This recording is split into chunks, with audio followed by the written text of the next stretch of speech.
মন্দিরে পৌঁছে গিয়েছি, শান্তির জল নিয়ে নিলাম। কি সুন্দর পরিবেশ। বাল্যবুদ্ধদেবকে স্নান করালাম। হ্যালো এভরিওয়ান, আমি আবারও চলে এসেছি নতুন আরেকটি মজার ব্লগ নিয়ে। হ্যাঁ, জানি তোমরা ভাবছো এই মেয়ে তো দেখছি রোজ রোজ কিছু না কিছু ব্লগ আপলোড করেই চলেছে। কি করি বলো, তোমাদের সঙ্গে ব্লগ শেয়ার না করলে এখন আমার রাতে ঘুম আসে না, পেটের ভাত হজম হয় না। তো যাই হোক, আজকের ব্লগটা কিন্তু একদমই বোরিং নয়, খুবই ইন্টারেস্টিং। আর এটা অনেকটা লেটে পোস্ট করছি আমি তৈরি হয়ে বাবাকে বলছিলাম যে আমি বেরোচ্ছি, কিন্তু বাবা দুপুরে ভাত খাওয়ার পর এমন ভাত ঘুম দিয়েছে, বাবার কোনো হুঁশই নেই যে আমি বাবাকে ডাকছি বা বেরিয়ে যাচ্ছি। যাই হোক, এটা ছিল বুদ্ধ পূর্ণিমার ব্লগ। আর আমার ফ্রেন্ড এসে আমার জন্য দাঁড়িয়ে রোদের মধ্যে অপেক্ষা করছে। তো আমি ভাবলাম ওকে আর বেশি অপেক্ষা করাবো না, আমিও ঝটপট তৈরি হয়ে বেরিয়ে পড়লাম। সানগ্লাসটা লাগিয়ে নিয়েছি, বাইরে যে রোদ, এমনি তো রাত জেগে মোবাইল টেপার কারণে চোখের মধ্যে ডার্ক সার্কেল পড়ে গেছে, তারপরে যদি আরও ডার্ক সার্কেল পড়ে যায় চোখ আর আমায় দেখা যাবে না, শুধু ডার্ক সার্কেলটাই দেখা যাবে। তো আমাদের বাড়ির পাশে ছিল আগরতলা নয়, শুধু ত্রিপুরার খুবই বিখ্যাত এবং বড় মসজিদ। তো মসজিদের মধ্যে আমরা কোথাও যাওয়ার আগে প্রণাম করে নিই। ভেবেছিলাম ভেতরে গিয়ে প্রণাম করব, কিন্তু এত রোদ ছিল, মানে ফ্লোর পর্যন্ত গরম হয়েছিল। তো যাই হোক, অনেক ঝড়ঝাপটা পেরিয়ে আমরা বুদ্ধ মন্দিরে পৌঁছে গেলাম। আর ওরা বলছিল যে জুতোটাকে খুলে সাইডে রেখে তারপরে বুদ্ধ মন্দিরে প্রবেশ করার জন্য, কারণ এই দিনটা খুবই কিন্তু একটা পবিত্র দিন ছিল। তো যাই হোক, আমি জুতোগুলিকে খুলে ভেতরে ঢুকে গিয়েছিলাম। আর ভেতরে ঢোকার পর এত হরিয়ালি দেখেছিলাম, এত সুন্দর ছিল জায়গাটা, কি বলবো।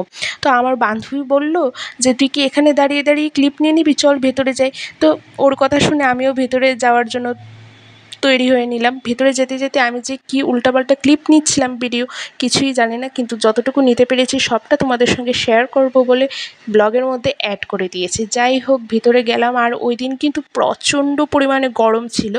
আর মন্দিরটাকে দেখো কত সুন্দর করে সাজিয়েছে। আমরা যদি রাত্রেবেলায় যদি আসতাম তাহলে আরও সুন্দর লাগতো। এখানে টুনি লাইট দিয়ে অনেক কিছু ডেকোরেটেড করেছে। আর এখানে সাংস্কৃতিক অনুষ্ঠানেরও সুব্যবস্থা ছিল, সাংস্কৃতিক অনুষ্ঠান হবে বলে সব কিছু প্রস্তুত করে রাখা ছিল। আর ওই দিন রাজ্যপাল গিয়েছিল স্পেশাল গেস্ট হিসেবে। আমার ফ্রেন্ড তো ঢুকে পড়েছে মন্দিরের ভেতর, তো আমি বললাম আমি ঢুকছি, আমারও একটা ক্লিপ নিয়ে নে। তো প্রথমে প্রণাম করে মন্দিরের মধ্যে ঢুকে পড়লাম। ঢোকার পর এখন আমি আমার বান্ধবীকে বলছি আর ক্লিপ নিতে হবে না, ভেতরে নিয়ে চল। তো ভেতরে যাওয়ার পর কি জানি না মন্ত্র বলে আমাকে শান্তির জল দিল। তো আমি ভেতরের পরিবেশটাকে একটু তোমাদের সামনে তুলে ধরার জন্য একটু কিছু ক্লিপ নিয়ে নিলাম। ভেতরে কিন্তু একদম শান্ত পরিবেশ ছিল, একদম পিন ড্রপ সাইলেন্ট ছিল। আর আমাদেরকে জানো নকুল বাতাসা ভোগের প্রসাদও কিন্তু খেতে দিয়েছিল। আর এই বুদ্ধদেবের সামনে দাঁড়িয়ে যে আমি আর আমার বান্ধবী মিলে কত ফটো তুলেছি, কি বলবো। দাঁড়াও, সেই ফটোগুলিও আসবে, পোস্টগুলিও আসবে, অপেক্ষা করো। আর এখানে জানো 9খানা বুদ্ধদেবের পিতলের মূর্তি ছিল, ভীষণ সুন্দর ছিল। আর এখানে আমিও দেখছিলাম অন্যদেরকে কিভাবে শান্তির জল দিয়ে আশীর্বাদ দিচ্ছে। ঠিক বাঁ পাশের দিকেই ছিল অনেকখানি খালি জায়গা, বটগাছের শীতল ছায়া। তো সেখানে গিয়ে আমি আর আমার বান্ধবী ভাবলাম যে ফটো তুলতে আর ভিডিও বানাতে তো একদম হাঁপিয়ে পড়েছি, যাই একটু গিয়ে বিশ্রাম নিই। আর এত সুন্দর পরিবেশ, পিন ড্রপ সাইলেন্ট ছিল, সেটার মজা নেই। কারণ শহরের মধ্যে সচরাচর এত শান্ত পরিবেশ কিন্তু পাওয়া যায় না। তো আমি একটু মন্দিরটাকে ঘুরে দেখার চেষ্টা করছিলাম। আমার বান্ধবীর তো এক আলসে, কি বলবো, সে উঠতেই চাইছিল না। তো আমি বললাম ঠিক আছে, তোর উঠতে হবে না, তুই আমার ব্লগের জন্য ক্লিপ তুলে দে, আমি একটু মন্দিরটাকে ঘুরে দেখছি। তো মন্দিরটাকে ঘুরে দেখছিলাম, বেশ ভালোই লাগছিল কিন্তু দেখতে, এত সুন্দর পরিবেশ ছিল।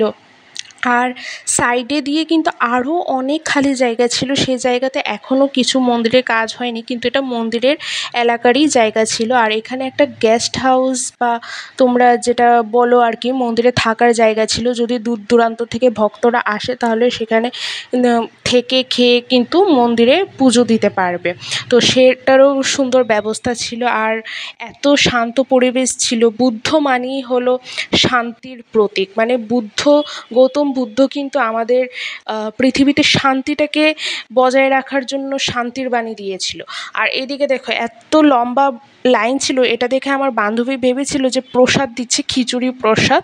ও দৌড়ে দৌড়ে গিয়েছিল, পরে দেখে যে এখানে বাল্যবুদ্ধদেবকে স্নান করানো হচ্ছে। তো আমরাও স্নান করিয়ে নিই বাল্যবুদ্ধদেবকে। প্রথমে চরণে জল ঢাললাম, তারপরে পুরো শরীরে, তারপরে মাথায় ঢাললাম। তো এইভাবেই গিয়েছিল আমার বুদ্ধ পূর্ণিমার দিনটা। আমি আমার বান্ধবী মিলে খুব এনজয় করেছিলাম।